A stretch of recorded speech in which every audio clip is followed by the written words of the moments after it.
on a lab 12, I don't have a lab 11 because I have for 9 we have 9A and 10 have 10A. So this is on seismic waves. And I have a handout for that posted on lab 12 for the lab. So what it is the handout is there, and what we're going to be looking at is actual earthquake data from a number of years ago, and detected in Sitka, Alaska, Charlotte, North Carolina, and Honolulu, Hawaii. So here's a handout which you can get on there. So that's the lab handout. And what we're going to do is try and estimate when it occurred. So we have questions we're going to go through. If you look on here, we have, first of all, we're going to look at the type of graphs. You have P waves, P, S, and L waves. So these are primary, secondary, what we call love waves, which are named after the guy who invented them, or discovered them, I should say. And so we want to, first of all, is figure out how fast these go. Now, if you look at the graph, what we have here is a graph of time versus a distance. And so if we take normally a graph of distance over time and take the slope rise over run gives us the speed. In this case, and the steeper it is, the faster it's actually going. So the steeper the slope, the faster it's going. In this case, we have it the other way around.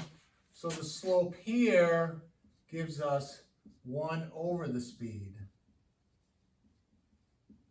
All right? So, in that case,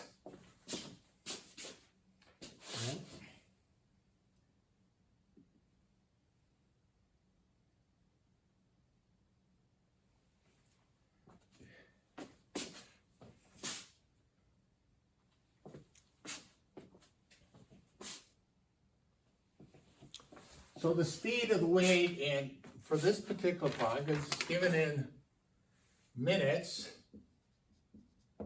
and this is given in miles.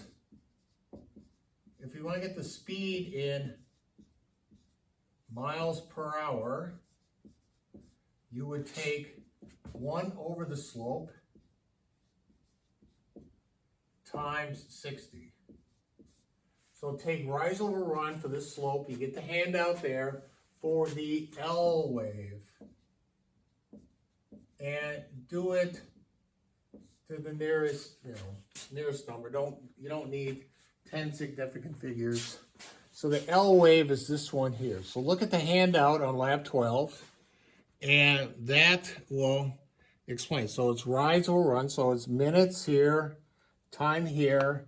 Get rise over run because it starts from 0, and get the slope from there. So you got the quiz, we'll deal with that. Now we can see the steeper and opposite of this, the shallower it is, the faster it goes.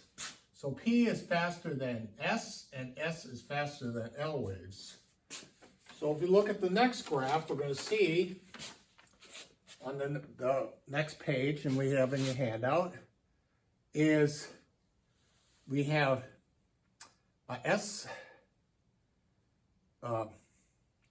P wave comes first and then the S wave. So what you want to do is for the graph filling in the data, I'll explain, do this, is we're looking at, for this part of the lab, so I have this here, we'll leave this down for a moment and I'll move on from there. Okay? So that's the first part of the lab. So you have P, S, and L. We want to get the speed of the L wave. And you're going to see they go very fast. All right, I'm going to move on from there and look at the actual earthquake data.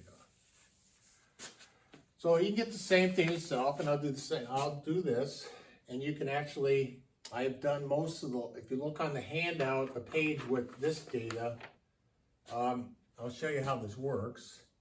All right, so for Sitka, it moves at, it arrives, the P wave is at 8:07:30. On here, you can look it up yourself. The S arrives at 8:11:30. And the difference of this is 4 minutes. And we're going to have a different one for each one. So Charlotte, I've actually worked out most of you on the back side how this works. So what you would do then is we can then use this data, the fact that this earthquake produces a P wave and S wave. When did they arrive? It's 4 minutes. What I can do is take this graph and I actually have done it for you, but I'll show you how this works. I set this to 4 minutes here on the left side. Okay, so that's at 4 minutes, 0, 1, 2, 3. And then I slide up until I reach a difference of 4 minutes at approximately 1,700 miles. So the earthquake is approximately 1,700 miles away, more or less. You can try it yourself. I've actually done it on the handout. If you look on the handout, you'll see I've actually measured it for each one. That means the earthquake occurred in a circle using this map, approximately 1,700 miles away. So somewhere around Sitka, this earthquake occurred 1,700 miles away. So it's a big loop here. Well, they're going to do the next thing for Charlotte, and I'll do the next thing for Honolulu. And then we're going to find is where all three of these things meet, and that'll be where the so-called epicenter of the earthquake occurs. So that's that part. And then to figure out the latitude, longitude on this graph goes from 170 down to 0. So it goes from 0 longitude all the way over to 180 west. So longitude is this way, latitude is in degrees north of the equator. Okay, so that's where we can find out where the epicenter of the quake occurred and go from there. So that's lab 12. You should be able to figure it out as far as that's concerned. There's also some questions